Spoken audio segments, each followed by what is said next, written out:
अभी जस्ट मेरे फ्रेंड ने मेरे से बात की, वो जब सोता है तो खर्राटे बहुत ज़्यादा लेता है, तो क्या खर्राटे लेने का हार्ट से कोई रिलेशन है या आने वाले टाइम पे उसको हार्ट अटैक हो सकता है?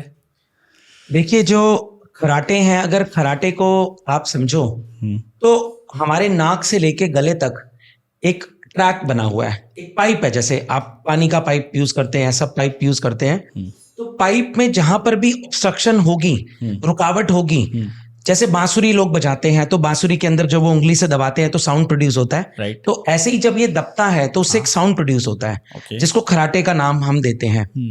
और खराटे से एक होने वाली बड़ी आम बीमारी है, जिसको कॉमन बीमारी, जिसको ऑब्स्ट्रक्टिव स्लीप एपनिया भी बोलते हैं। ओके। रात को सोते हुए उनका जो सांस है वो कई बार रुक जाता है, जैसे इस तरह से बिहेव करते हैं कि सांस रुक गया, तो वो बीमारी की वजह से रात के समय हार्ट अटैक होने के चांसेस डेफिनेटली हैं।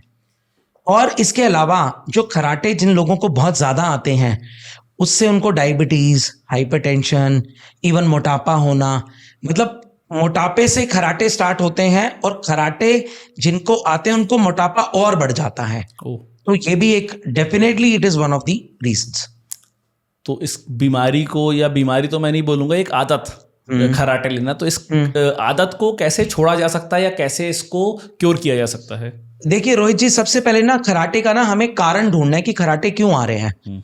अब जैसे मान लो कि अभी मेरी बेटी है, अभी आजकल दिल्ली में आपने पढ़ा होगा, 2-3 दिन पहले अखबार में आया कि बड़ा 70% लोगों को खांसी हो रही है, नाक बंद है, कुछ ना कुछ वायरल इन्फेक्शन चल रहे हैं। तो मेरी बेटी रात को जब वो सोती है उसका नाक बंद है, जिसकी वजह से उसको खराटे आते हैं। तो उसके अंदर तो आपको सिर्फ नाक को खोलना है, आपके खराटे ठीक हो जाएंगे। ऐसे आपने टॉन्सिल सुने होंगे, एडिनॉइड सुने होंगे, बच्चों को ये जो पीछे की जो ग्रंथियां हैं वो बढ़ जाती हैं, कईयों की नाक की हड्डी टेढ़ी होती है। तो ये सारे के सारे करेक्टेबल फॉर्म्स हैं खराटे के, कि भाई अगर आप इसको ठीक करोगे तो खराटे ठीक हो जाएंगे। लेकिन कुछ लोगों की जो खासकर जिनकी मतलब मिडिल एज है, गर्दन बहुत छोटी हो चुकी है, बीएमआई बहुत ज्यादा, वेस्ट जो हिप की रेशियो है, पेट बहुत बड़ा है, मोटापा बहुत ज्यादा है, उसके बाद गर्दन छोटी है, कईयों की कुछ स्ट्रक्चरल डिफॉर्मिटीज होती हैं, तो उन लोगों के जो खराटे हैं वो पैथोलॉजिकल हैं। तो सबसे पहले हमें कारण ढूंढना है। कुछ ग्रेडिंग्स होती हैं, कुछ पैरामीटर्स हैं, इवन यूट्यूब पे भी ये अवेलेबल है पैरामीटर्स। आप यूट्यूब पे देखोगे, गूगल पे देखोगे कि भाई स्लीप के कैसे असेसमेंट करना है, तो आई थिंक स्टॉप बैंग एक स्कोरिंग है जो कि गूगल पे भी अवेलेबल है, ऐप स्टोर पे भी अवेलेबल है। तो उससे आपको पता चलेगा कि आपके खराटे क्या आपकी जो दिन भर की दिनचर्या है उसको अफेक्ट करता है नहीं करता, क्योंकि अगले दिन नींद आएगी, रात को आपको नींद नहीं आएगी ढंग से।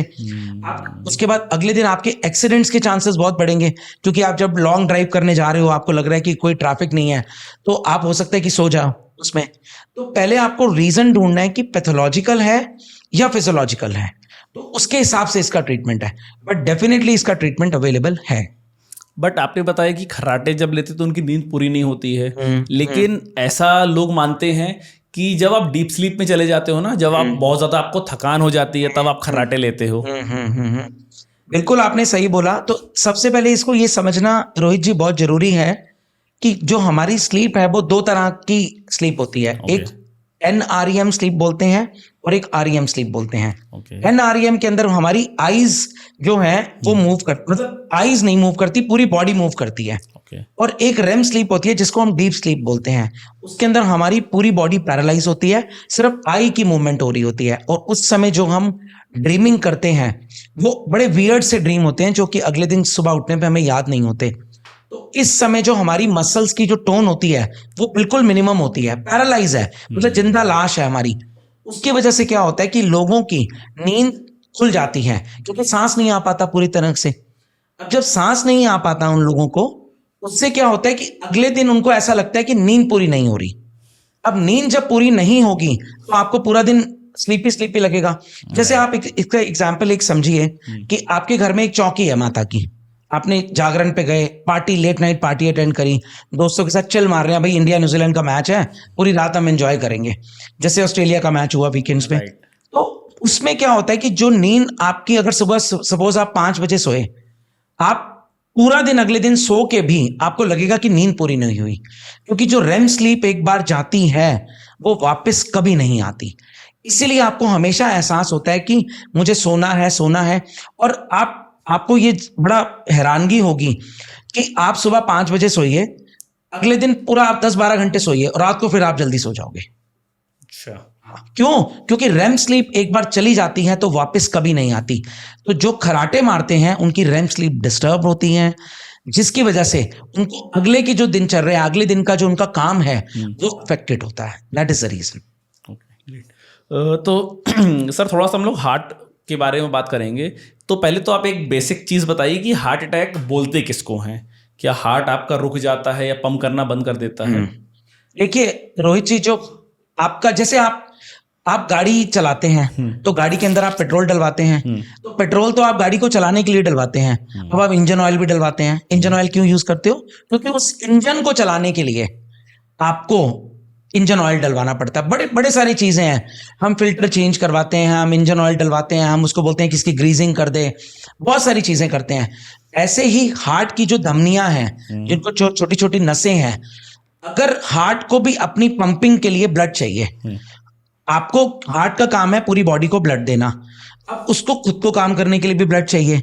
अब जब उसकी वो धमनियां जो हैं जो ब्लॉक हो जाती हैं किसी भी कारण की वजह से, चाहे आप स्मोकिंग करते हैं या बहुत ज्यादा अल्कोहल का इंटेक लेते हैं, या मान लो कि आपकी चर्बी बहुत ज्यादा बढ़ गई जिसको कोलेस्ट्रॉल बोलते हैं, तो उसकी वजह से हार्ट की पंपिंग कम हो जाती है।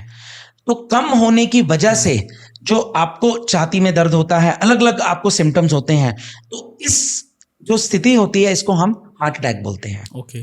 तो उसके अंदर यूजुअली कई लोगों को हार्ट अटैक के भी होता है, कई लोगों को नीचे का हार्ट अटैक होता है। जैसे हार्ट के हिस्से हैं, कईयों का नीचे का हिस्सा है, कईयों का साइड का हिस्सा है, कईयों का पीछे का हिस्सा है। तो वो जब हार्ट की पंपिंग कम हो जाती है तो उस चीज को हम लोग हार्ट अटैक बोलते हैं। बट आज की डेट में तो बहुत सारे बच्चों को हार्ट अटैक हो रहा है। हम लोग देखते हैं कि 8 साल के बच्चे को हार्ट अटैक आ गया, 10 साल के बच्चे को हार्ट अटैक आ गया। तो उनके में तो ना कोई फैट परसेंटेज है, ना फैटी लीवर है, ना वो अल्कोहल कंज्यूम कर रहे हैं, ना स्मोकिंग कर रहे हैं। तो फिर उन बच्चों को हार्ट अटैक क्यों आ रहा है? देखिए इसके लिए ना कुछ तो जेनेटिक फैक्टर्स हैं जो रिस्पॉन्सिबल हैं। जैसे अगर मान लो कि घर में किसी को हिस्ट्री है कोलेस्ट्रॉल की, डायबिटीज की, हाइपरटेंशन की हिस्ट्री है। दूसरा, आजकल के बच्चों में ना वेप बड़ा कॉमन है। ओके। वेप आप देखोगे कि आप देखो जैसे स्मोकिंग लोग करते थे बच्चे, अब वेप तो कुछ नहीं है, कमरे में अपना कर रहे हैं, कोई उनको पता, माँ बाप को पता भी नहीं है कि भाई वो वेप कर रहे हैं। कॉरिडोर में बैठ के अगर कहीं है, क्योंकि वो स्मेल नहीं है, उसकी स्मेल नहीं है, स्मेल नहीं है। दूसरा उसका कारण है कि आजकल सोशल मीडिया का जो जमाना है, सब लोग नेटफ्लिक्स हैं, अमेजॉन प्राइम है, उसके ऊपर हुक्ड अप है। फिजिकल एक्टिविटी बिल्कुल भी नहीं है। आप ये देखो कि आजकल के बच्चे क्या फिजिकल एक्टिविटी कर रहे हैं? कुछ नहीं कर रहे, कुछ भी नहीं कर रहे, सारा दिन बैठे रहते हैं। अच्छा, स्क्रीन टाइम इतना ज्यादा बढ़ चुका है, हर बच्चे को एक पर्सनल टीवी मिल गया, उसके अंदर वो रील को स्क्रॉल कर रहे हैं। अच्छा, उसके बाद नेक्स्ट जो इसके part on the top of that is कि लाइफस्टाइल क्या है कि जंक फूड।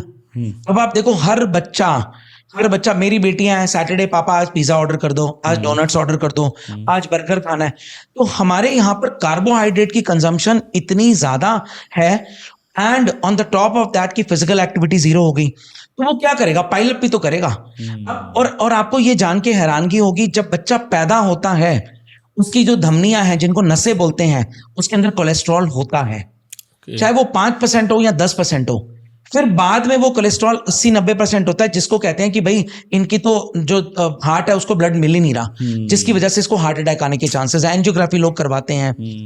इसीलिए बच्चे जो हैं कहीं ना कहीं, अगर रोहित जी ये चीज ना बचपन से स्टार्ट होती है, बच्चे स्मोकिंग करते हैं, अल्कोहल का इंटेक करते हैं, अब किसी भी ऑर्गन को खराब होने में ऐसा नहीं है कि वो ओवरनाइट खराब होगा, राइट। बट इसीलिए मुझे लगता है लाइफस्टाइल, उनका खान पान, उनका रहन सहन, और उनके माँ बाप क्या करते हैं। अच्छा, लेट नाइट स्लीपिंग, आप किसी भी बच्चे को उठाओ, वो सारे के सारे बच्चे बोलेंगे हम 2-3 बजे से पहले सोते ही नहीं है, राइट। तो ये सारे के सारे जो फैक्टर्स हैं वो कंट्रीब्यूट करते हैं एक आउटकम के लिए।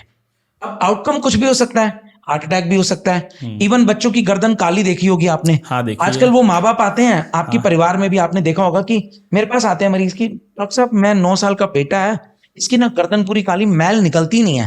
तो मैं उनको कहता हूं कि मैडम ये मैल नहीं है, this is a sign of insulin resistance.